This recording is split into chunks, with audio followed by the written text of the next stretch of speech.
Tento týždeň sú v plene Európskeho parlamentu dôležité témy podľa nás, alebo z nášho pohľadu najdôležitejšie boli asi dnešné hlasovanie a včerajšia diskusia o pristúpení Bulharska a Rumunska do šengenského priestoru.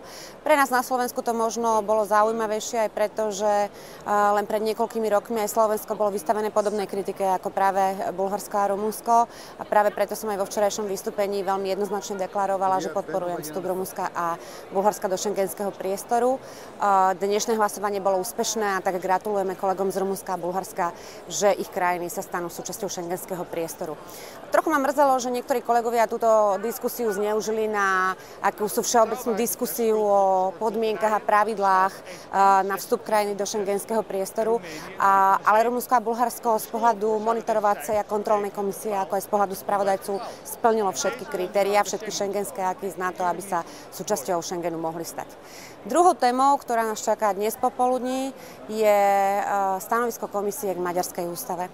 Maďarská ústava bola v Európskom parlamente diskutovaná viackrát, najmä vo výbore LIBE, v ktorom pracujem.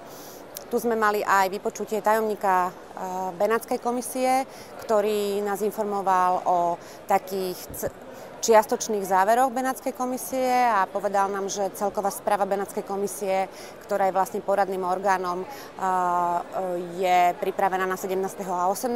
júna. Dnes bude vlastne prednášať stanovisko komisie komisárka Redingová.